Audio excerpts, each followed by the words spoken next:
আৰু ফৰ্মেলিনযুক্ত মাছ ত্যাগ কৰিবলৈ এতিয়া সাজু হৈছে উজনি অসমৰ ৰাইজে আৰু উজনিৰ ৰাইজে এতিয়া ফৰ্মেলিনযুক্ত মাছ ত্যাগ কৰিবলৈ সাজু হৈছে প্ৰয়োজন সাপেক্ষে মৎস্য পালন কৰিব গতিকে এই সিদ্ধান্ত এতিয়া গ্ৰহণ কৰা দেখিবলৈ পোৱা গৈছে আৰু যেতিয়াই নগৰ যি মৎস্য ব্যৱসায় সেই মৎস্য ব্যৱসায়ৰ যি কঠোৰ সিদ্ধান্ত এই কঠোৰ সিদ্ধান্তৰ পাছতে এইদৰে বিভিন্ন দল সংগঠনৰ প্ৰতিক্ৰিয়া ব্যক্ত কৰা দেখিবলৈ পোৱা গৈছে লৈ আহিছো সবিস্তাৰে এই খবৰ দেখিবলৈ পোৱা গৈছে যে এতিয়া ফৰ্মেলিনযুক্ত মাছ ত্যাগ কৰিবলৈ এতিয়া উজনিৰ ৰাইজ এতিয়া সাজু হৈছে কিয়নো যি সিদ্ধান্ত গ্ৰহণ কৰিছিল মৎস্য ব্যৱসায়ৰ যি সিদ্ধান্ত গ্ৰহণ কৰিছিল আৰু তাৰে পাছতে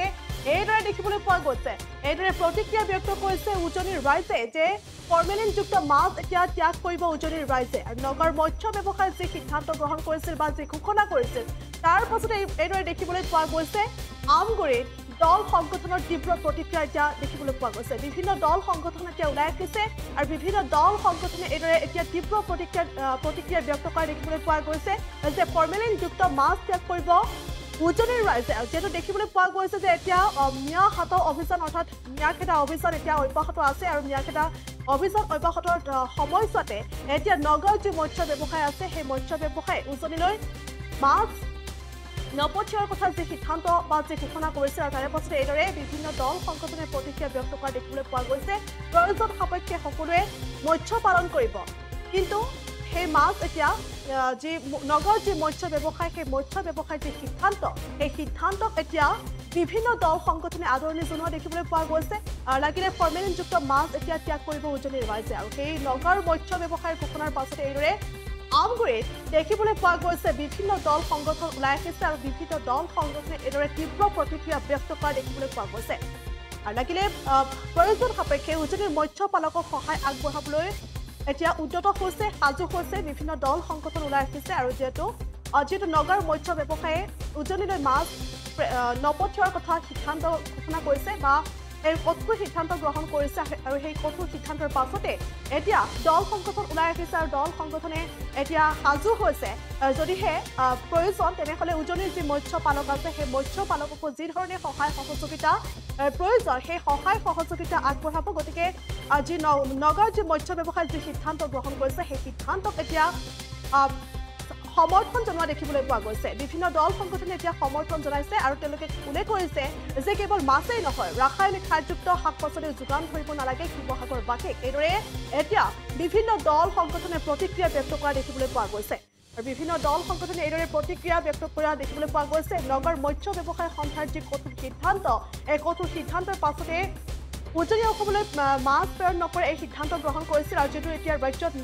অৰ্থাৎ উজনিত মিয়া হাতা অভিযান অব্যাহত আছে আৰু তাৰে পাছতে এই সিদ্ধান্ত গ্ৰহণ কৰিছে কিন্তু এই সিদ্ধান্তক এতিয়া বিভিন্ন দল সংগঠনে আদৰণি জনোৱা দেখিবলৈ পোৱা গৈছে আৰু লগতে উল্লেখ কৰিছে বিভিন্ন দল সংগঠনে উল্লেখ কৰিছে যে প্ৰয়োজন সাপেক্ষে উজনিৰ যি মৎস্য পালক আছে সেই মৎস্য পালকক যি ধৰণে সহায়ৰ প্ৰয়োজন সেই সহায় এতিয়া আগবঢ়াবলৈ সাজু হৈছে বিভিন্ন দল সংগঠনে আৰু লগতে কোৱা হৈছে প্ৰতিক্ৰিয়া ব্যক্ত কৰিছে যে কেৱল মাছেই নহয় যে ৰাসায়নিক সাৰযুক্ত যিবোৰ শাক পাচলি আছে সেই শাক পাচলিসমূহ উজনিত এতিয়া যোগান ধৰিব নালাগে শিৱসাগৰবাসীক যোগান ধৰিব নালাগে বুলি এতিয়া মন্তব্য কৰা দেখিবলৈ পোৱা গৈছে উজনিৰ ৰাইজৰ আন্দোলনৰ সাৰমৰ্ম নুবুজাকৈ নামনিৰ মৎস্য ব্যৱসায়ে এনেধৰণৰ সিদ্ধান্ত গ্ৰহণ কৰিছে যিহেতু মিয়া খেদা অভিযান এতিয়া অব্যাহত আছে আৰু যি আন্দোলন বা যি অভিযান সেই অভিযানৰ সাৰমৰ্ম নুবুজাকৈ এইদৰে এতিয়া নামনিৰ ব্যৱসায়ীসকলে এই ধৰণৰ সিদ্ধান্ত যিহেতু গ্ৰহণ কৰিছে গতিকে সেই সিদ্ধান্তক এতিয়া উজনিৰ ৰাইজে বা উজনিৰ বিভিন্ন দল সংগঠনে এতিয়া সমৰ্থন জনোৱা দেখিবলৈ পোৱা গৈছে গতিকে প্ৰয়োজন সাপেক্ষে উজনিৰ মৎস্য পালকক সেই যি ধৰণে সহায়ৰ প্ৰয়োজন সেই সহায় এতিয়া আগবঢ়াবলৈও মন্তব্য কৰিছে আৰু লগতে নগৰ মৎস্য ব্যৱসায়লৈ শিৱসাগৰ দল সংগঠনে আহ্বান জনাইছে যে তেওঁলোকে নিজৰ যি সিদ্ধান্ত বা কঠোৰ ঘোষণা কৰিছে সেই কঠোৰ সিদ্ধান্তত তেওঁলোকে অটল থাকক নিজৰ সিদ্ধান্তত অটল থাকক আৰু লগতে শিৱসাগৰবাসীও স্বাস্থ্য ভালে থাকিব যদিহে তেওঁলোকে যি সিদ্ধান্ত বা ঘোষণা কৰিছে সেই সিদ্ধান্তত যদিহে অটল থাকে তেনেহ'লে শিৱসাগৰবাসীও স্বাস্থ্য ভালে থাকে বুলি এতিয়া মন্তব্য কৰিছে আৰু সমান্তৰালকে এইদৰে দেখিবলৈ পোৱা গৈছে যে এইদৰে বিভিন্ন দল সংগঠনে প্ৰতিক্ৰিয়া ব্যক্ত কৰিছে এই সন্দৰ্ভত কিছু ভাষ্য আমাৰ সৈতে আছে আমি দৰ্শকলৈ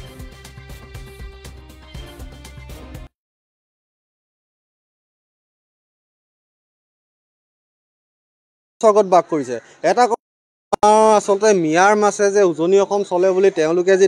ভ্ৰান্ত ধাৰণা এটা লৈ আছে, তেওঁলোকে আচলতে মূৰ্খ স্বৰ্গত বাস কৰিছে। এটা কথা ঠিক যে উজনি অসমত খালে বিলে নদীয়ে আপোনাৰ গোটেই মাছে উভৈ নদী, আপোনাৰ লোকেল মাছে উভৈ নদী। তাৰ লগে লগে আমাৰ উজনি অসমৰ যিসমূহ আচলতে থলুৱা আমাৰ নিবনুৱা আছে, সেইসমূহে তেওঁলোকে নিজে আচলতে মীন পালনৰ যোগেদি সংস্থাপনৰ বাট নিজে মুকলি কৰিছে। আজিৰ ডেটত তেওঁলোকে যদি নগাঁও যদি মাছ নপঠিয়াওঁ বুলি কয়, তেতিয়াও কিন্তু উজনি অসমত মাছৰ কোনো অভাৱ নহয়। সেয়ে আমি টাইম ছাত্ৰ সন্থাই তেওঁলোকৰ তেওঁলোকে নগাঁৱৰ যি মীন পালন তেওঁলোকে সন্থাই যি এই সিদ্ধান্ত লৈছে, তেওঁলোকক আদৰণি জনাইছোঁ। তেওঁলোকে অনাদিকাল আগলৈও যাতে তেওঁলোকে এই মাছ নপঠিয়ায়। আৰু এটা কথা, অসমীয়াৰ যে জাতীয়তাবাদক তেওঁলোকে এই মিয়াৰ মাছৰ লগত তুলনা কৰিছে, এয়া কিন্তু অত্যন্ত হাস্যকৰ। তেওঁলোকক সেয়ে নপঠিয়াবলৈ আমি অনুৰোধ জনাইছোঁ, যাতে তেওঁলোকে মাছেই নালাগে অন্যান্য যিকোনো দ্ৰব্য তেওঁলোকে ইয়ালৈ পঠিয়াম বুলি যদি ভাবিছে, একো পঠিয়াব নালাগে, আমি তাকে অনুৰোধ জনাইছোঁ। প্ৰভাৱ পৰিবলগীয়া একো কথাই নাই, কাৰণ মই কৈছোঁৱেই যে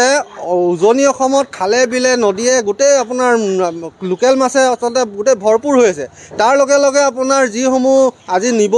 নিবনুৱা সমস্যা দূৰ কৰাৰ ক্ষেত্ৰত আচলতে মীন পালনে যথেষ্ট গুৰুত্বপূৰ্ণ ভূমিকা পালন কৰিছে। কাৰণ ডাঙৰ ফিচাৰী খান্দি লৈছে, লোকেল আপোনাৰ মাছ ইয়াত পুহিছে, যি ফিচাৰী মাছ পুহি আচলতে ডাঙৰ ব্যৱসায় চলাই গৈছে।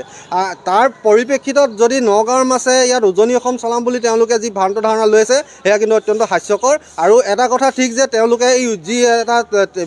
কৰিছে, ব্লেকমেইলিং কৰাৰ নিচিনা এটা কাম কৰিছে, যে তেওঁলোকে মাছ নপঠিয়াই উজনিৰ যিয়ে সংগ্ৰামখন তেওঁলোকে অস্তিত্বহীন কৰি পেলাব, নাইকিয়া কৰি পেলাব। কিন্তু সেয়া তেওঁলোকৰ এটা ভ্ৰান্ত ধাৰণা, তেওঁলোকে মূৰ্খৰ স্বৰ্গত বাস কৰিছে। এটা কথা ঠিক কৈ দিছোঁ যে তেওঁলোকে মাছ নালাগে, অন্যান্য কিবা দ্ৰব্য নপঠিয়ালেও উজনি অসমত